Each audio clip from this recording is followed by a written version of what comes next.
So we're going to get a little bit more practice simplifying radicals. So we're going to be looking at cube roots and square roots.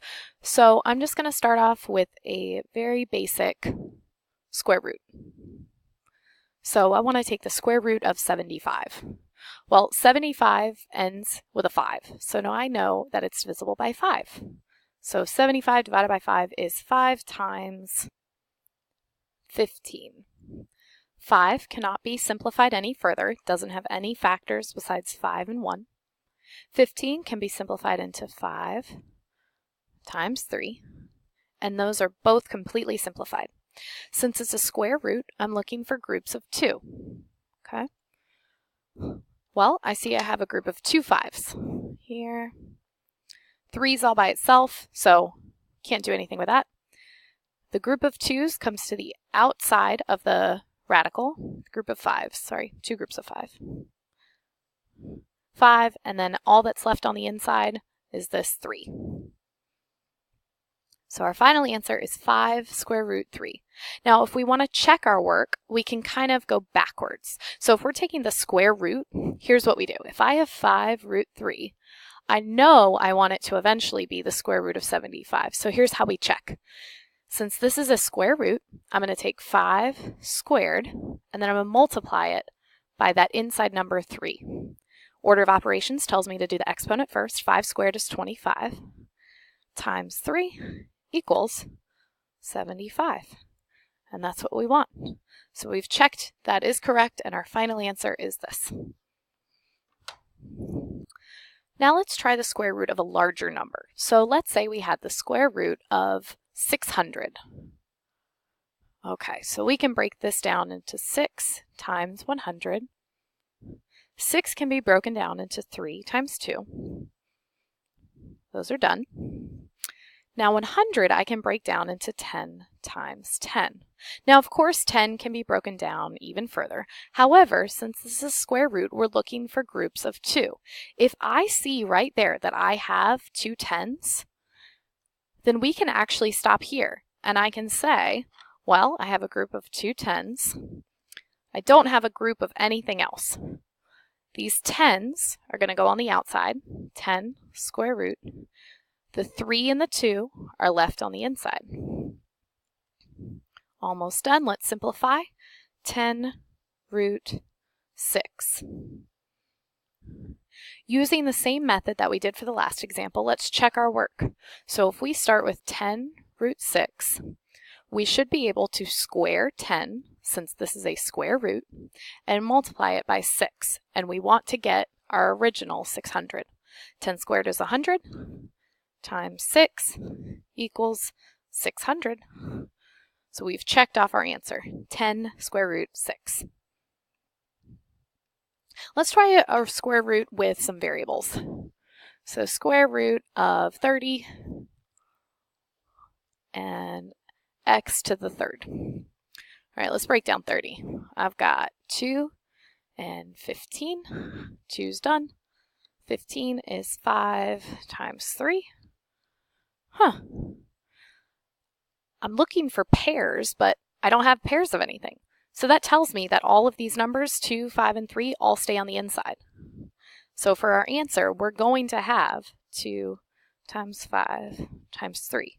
We can't find pairs of anything to bring outside of the radical, and that's okay.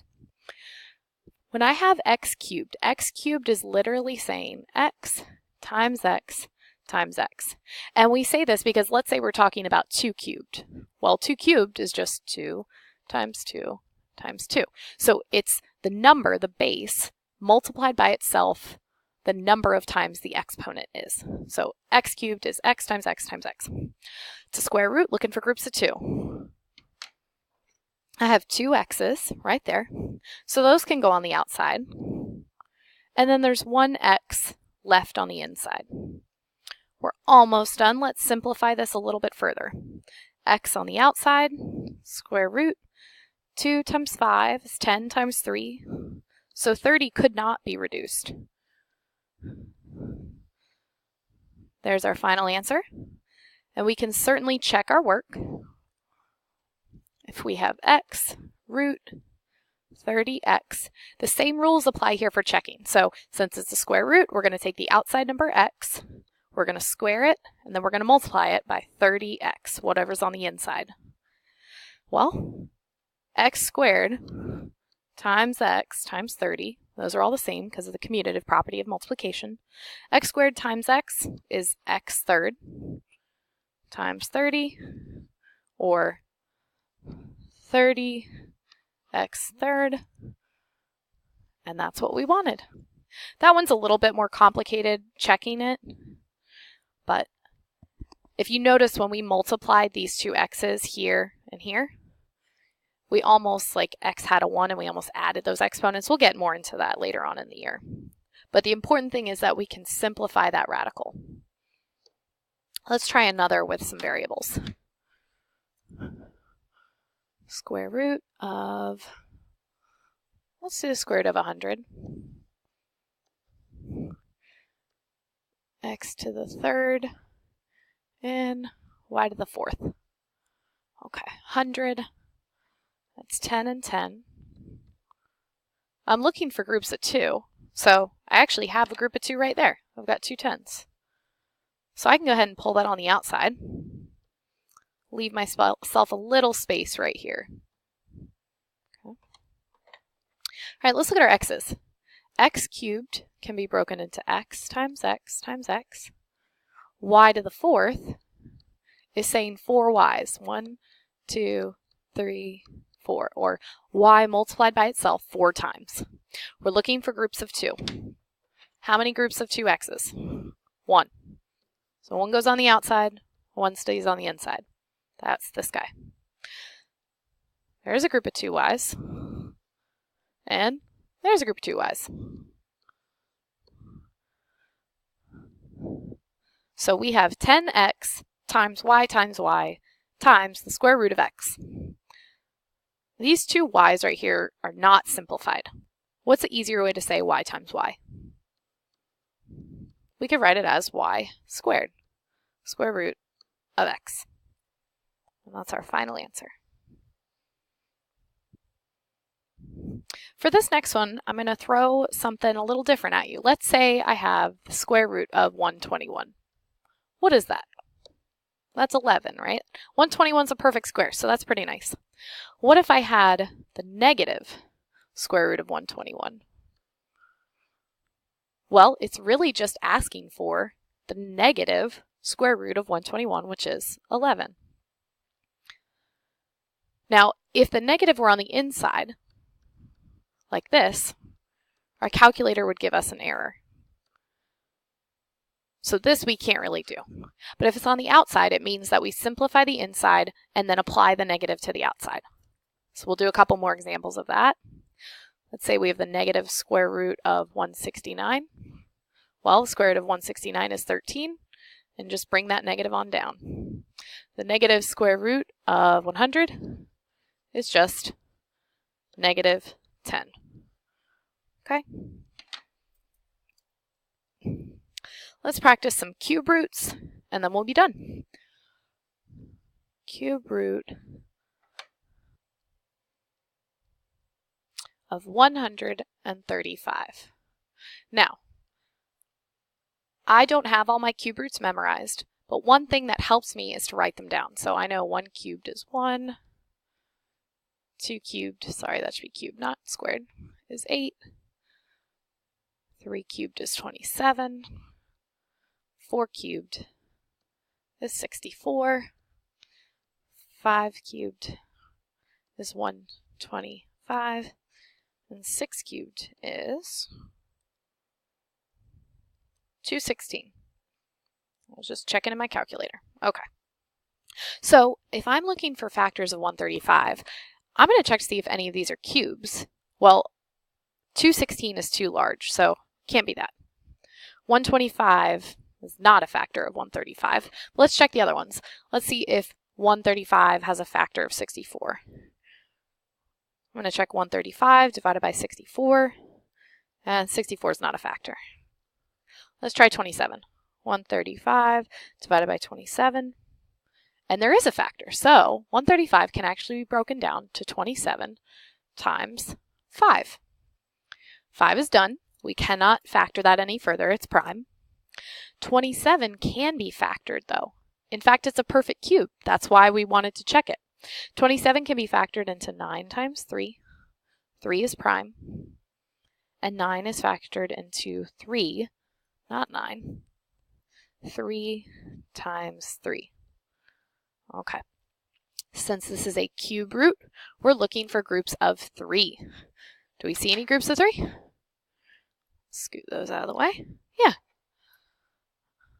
1, 2, 3. I've got 3 3s. And when I say I'm looking for groups of 3, I'm looking for at the very end, that prime factorization. I'm only looking at the numbers that we cannot factor anymore. I don't care about 9 anymore. I don't care about 27. I only care about the numbers that we cannot factor anymore. And yes, there's a group of 3 3s. So outside of our cube root, we're going to put a 3. And the only thing that's left on the inside is a 5. So let's check our work and make sure that this is the actual answer. So the way we do that is we take 3, we cube it since it's a cube root, and then we multiply it by 5 and we see what we get. 3 cubed is 27 times 5 is 135. And that's what we want. So there's our final answer. Let's try another cube root. Cube root of 192. Now, I want to check to see if it has any factors that are perfect cubes. So I'm going to look for 1, 8, 27, 64, 125. And then I know the next one's 216, so it can't be that. Is 125 a factor of 192? No. Let's try 64. I'm going to try 192 divided by 64. And it is actually, you get 3. So let's use that. 192 is divisible into 64 times 3. Okay, 3 is prime. 64. If you want, you could just break those into 4 times 4 times 4, if you want. And there's your group of 4s. Or if you want to keep things a little bit more simple, we could say 64 is 2 times 32. 2 is prime. 32 is 4 and 8. 4 is 2 times 2. Done, done. 8 is 4 times 2. Done. 4 is 2 times 2. Whew, a lot of numbers here. Okay. We factored everything out. I'm looking for groups of 3 in our final numbers. So I'm looking at the numbers that are prime numbers, 2, 2, 2, 2, 2, 2, and 3. Groups of 3 anywhere for our cube root? Yeah, absolutely. There's a group of 2s. Here's another one. And then that little 3 is left over. So we've got 2 times 2 cube root of 3. So let's simplify that. 2 times 2 is 4. Cube root 3. And let's check our work. If you take 4 and cube it and then multiply it by 3, 4 cubed is 64 times 3 is 192. So yes, our answer works. Okay, last one. Let's say we have a cube root of a negative number. So we have a cube root of negative 216. Okay, if something has a cube root, I'm going to automatically check to see if that number is a cube root. Cube roots are 1, then it's 8, then it's 1, 2, 3, 27, then 64, then 125, then 216. So look at that. This actually is a cube root. This is 6 cubed. So 216 negative can be broken down into negative 6 times 6 times 6. We want a group of 3 of all the same numbers, so we have to make all of these negatives so that they're all exactly the same. Negative 6 times negative 6 times negative 6 will give us a negative 216. There's our group of 3. There's nothing left, so our final answer is negative 6.